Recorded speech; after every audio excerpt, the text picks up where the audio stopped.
All right, as usual, let me show you the movement and then show you a more modified version in a moment. Lying down flat on the back again in this lovely position of relaxation. Feet are relaxed, the hands are relaxed, and the back is relaxed. Closing the legs and the feet first, turning the palms of the hands down towards the floor. And you'll see this is a continuous movement. Bending the knees in, there's no holding with this one. Straightening the legs, lowering the legs smoothly, and you'll see that the moment my legs touch, I'm going to reach forward with the arms and the hands, sit up without pushing on the floor with the hands, straighten the back for a moment, look up to see that the back is straight, bring the hands down onto the legs, hunch the shoulders, push the chin down, and start rolling back. See, it's not only slow, but it's smooth, and that's very important with all of these movements, to make them as smooth as you can. Try not to jerk. Back touches, back of the head, palms of the hands, and normally I'd immediately start to do the entire movement once again, which I won't do now because I want to talk to you a little bit about the modified version, which is the one that we're going to concentrate on today. Modified version is a half of the movement that you've just seen me do, which is the sitting up and the lying down part. Now it sounds a little bit ineffective, really, just sitting up and lying down, but it actually gets to very many muscles. I think you'll be very surprised. Lying down and relaxing just for a moment in exactly the same way as before, just relaxing for a moment or two.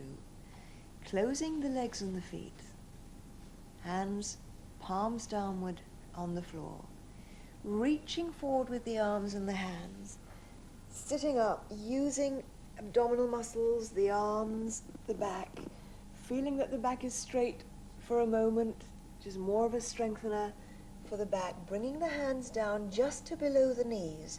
And now hunching the shoulders, pushing the chin down, pushing down with the toes, using the toe joints, the toe muscles, the calves, thighs, abdominal muscles, diaphragm, the back, shoulders, arms, and the neck. So an unbelievable amount of muscles just with the act of lying down. The hands go flat on the floor again, sitting up, straightening the back, bringing the hands down to just below the knees for this version, pushing down with the toes. It's the slowness that gives you the benefit, that's having that firming effect on the entire body. And after going through the movement twice, just relaxing.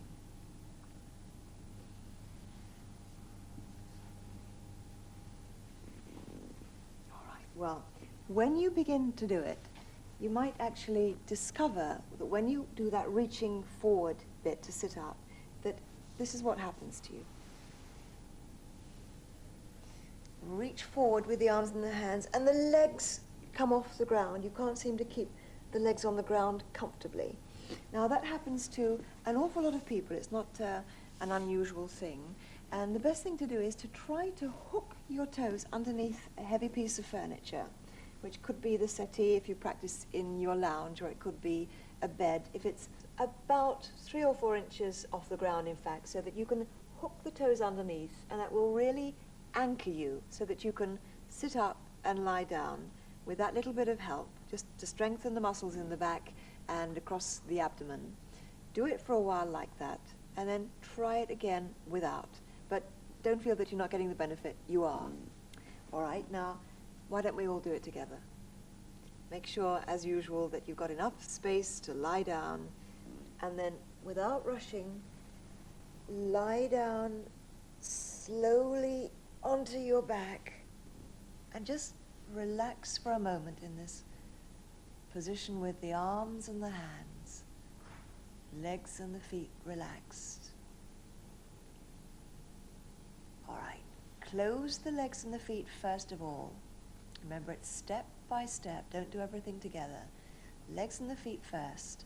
Turn the palms of the hands down towards the floor. Reach forward.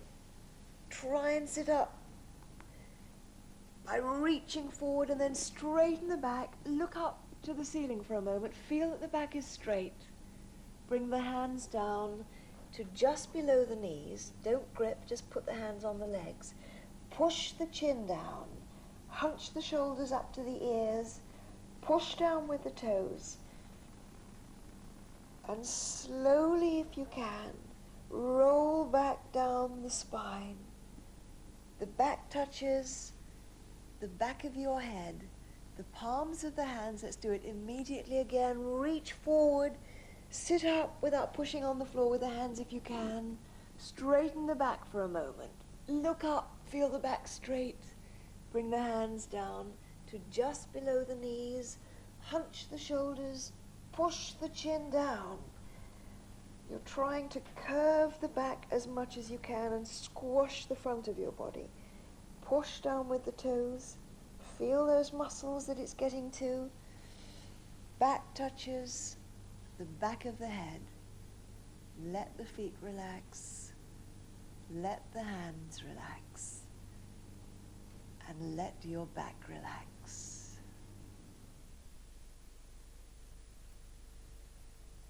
Let me first of all show you this version, which is a version that I'm not going to ask you to do today, but it's one that you'll progress to after you've been practicing for a while. Just relaxing for a moment, as usual.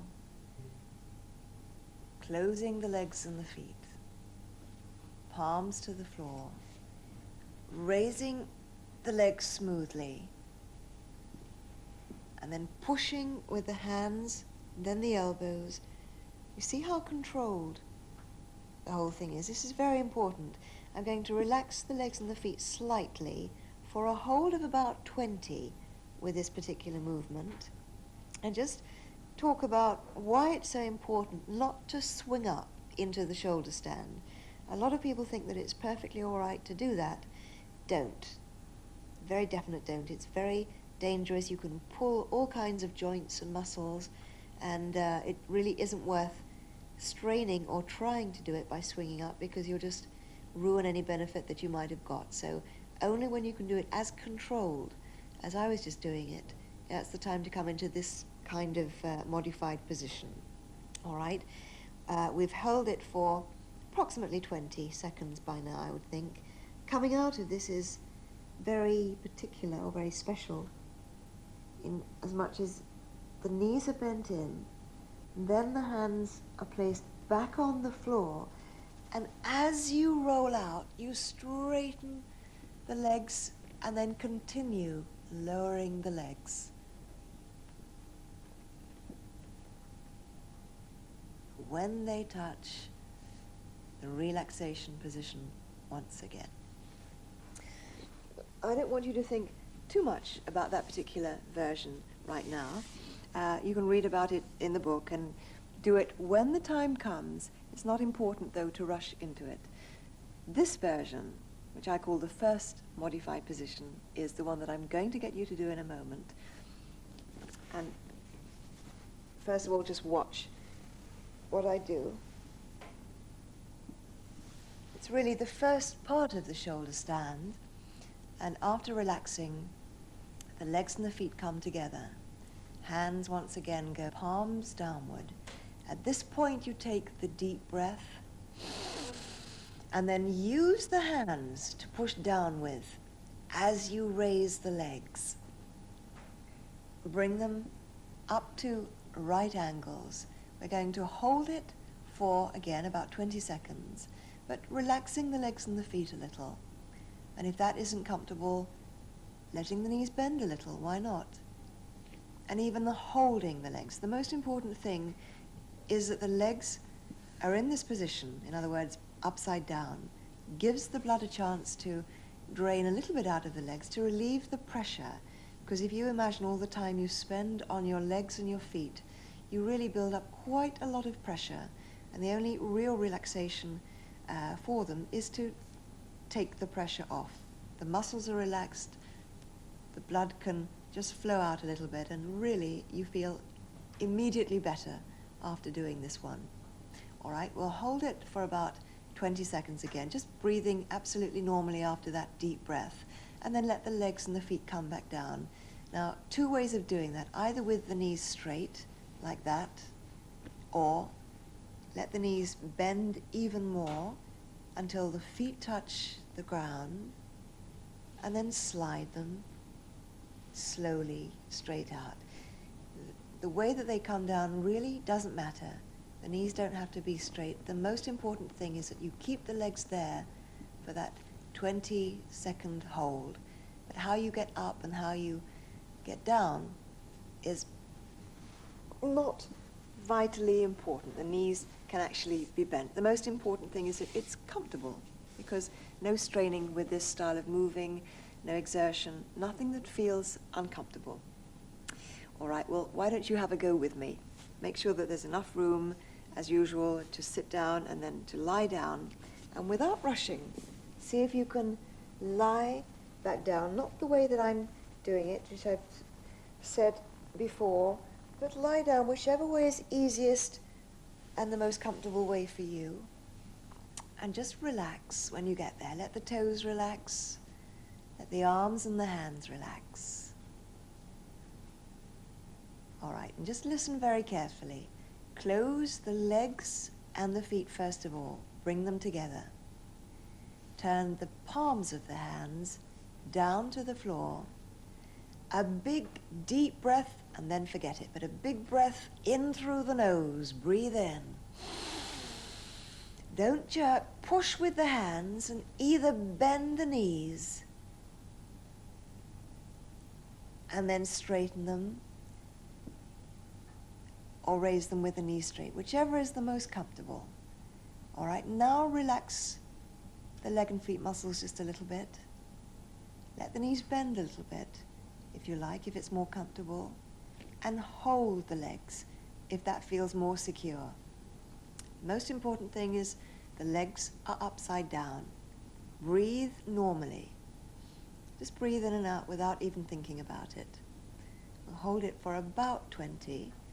And gives me an opportunity to tell you while you're lying there, in fact, that when you do your yoga practice, if you can, try and do it near an open window so that you're getting at least a little bit of fresh air.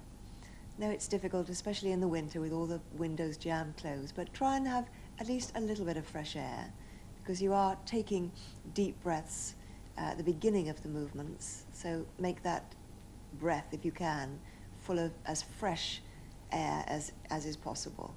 All right, that must be about 20. So let's lower the legs. Either way, once again, either with the knees straight or with the knees bent. And I'll lower them this time with the knees straight because I raised them with the knees bent. But you do it whichever way is the most comfortable and the most secure. No need to feel that you have to go through any strain with any of these movements. When the legs touch, relax the feet. Relax the hands. Relax your back as well, just for a moment.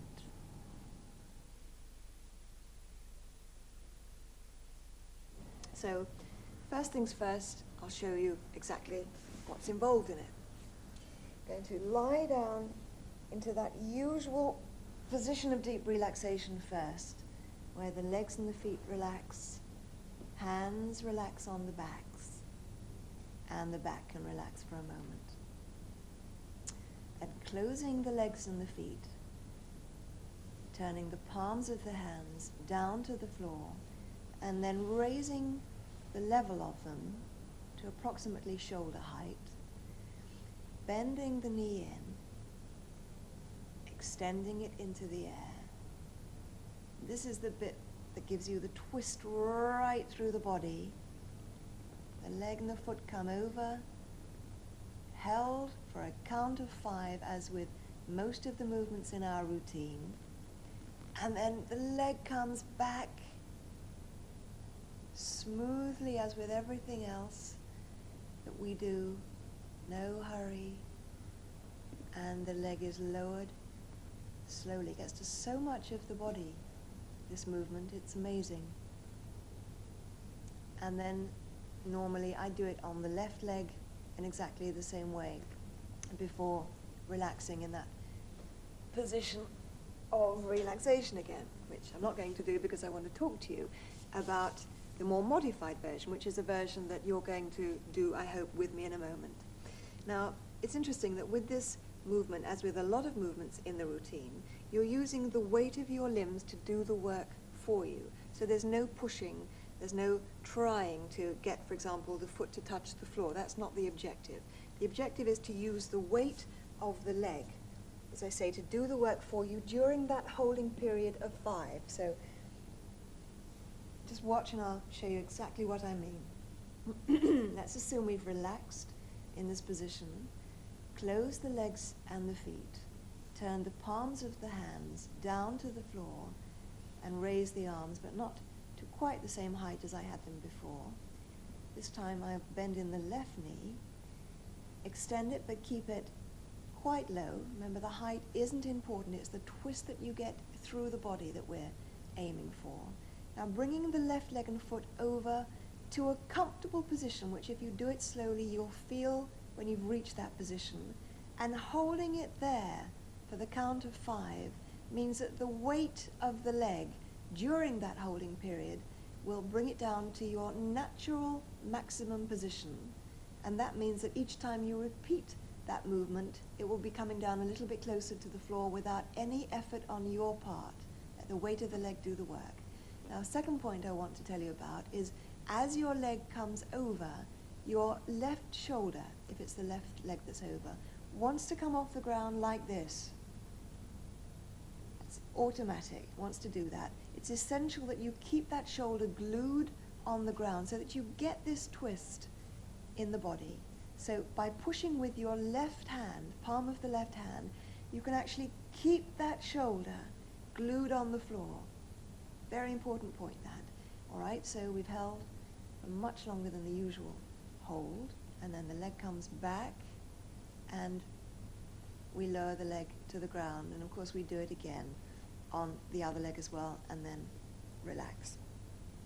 So, a couple of points to remember. When you're going through it, don't worry, because I'll be feeding you the instructions and I'll remind you about keeping that shoulder flat on the floor. All right, come on then, have a go. But with this one, really do make sure that you've got a lot of space around you so that you don't hit the coffee table or the television. You need quite a bit of space. Legs are long things. So try and feel that you've got enough space to really push the arms away from you, and the same kind of space around the hip and the leg area, because you need that amount of space. Don't try and look at the television set. Listen carefully to my voice. I'll take you right through it. All right. Let's start then by lying down, whichever way is easiest for you. Doesn't have to be the way I'm doing it. And now let's go into that position of relaxation. Let the toes go.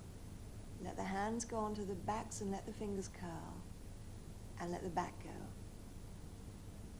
Right, now close the legs and the feet, but try not to jerk, try not to rush. Turn the palms of the hands to the floor, and now raise the position of them. That means keep the palms flat on the floor, but raise the position of them out at your sides. And let's start with the right leg by bending it in, just very moderately, straightening the leg into the air. Keep it low. Take it over towards the floor on the left side of you. Don't try to touch the floor. Hold it still for the count and keep the right shoulder flat on the floor. Push with the palm of the right hand. 3, 4, and 5. Carry it back smoothly, slowly. Keep the knee straight. And when it's straight in front of you, lower the leg, but push the leg and the foot as far away from you as you can. Push them down to the end of the room so that you use the thigh, the calf, and the feet muscles and joints as you lower the leg.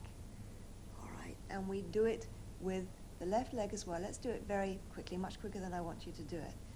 Bend the knee, straighten it, bring it over towards the floor. Hold it for 5, 3, 4, and 5. Carry it back smoothly and lower it to the ground.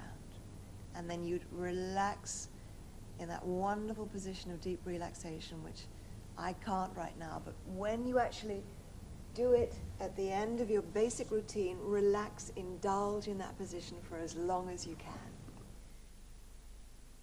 So that's it.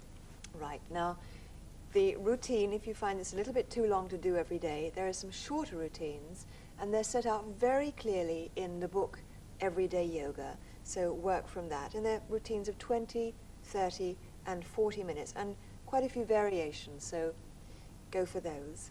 And, well, have fun with your practice above all else, because I do. It's the easy way, it's the lazy way to get trim and firm and to stay that way. I'll just recap again and go through all the movements just to remind you.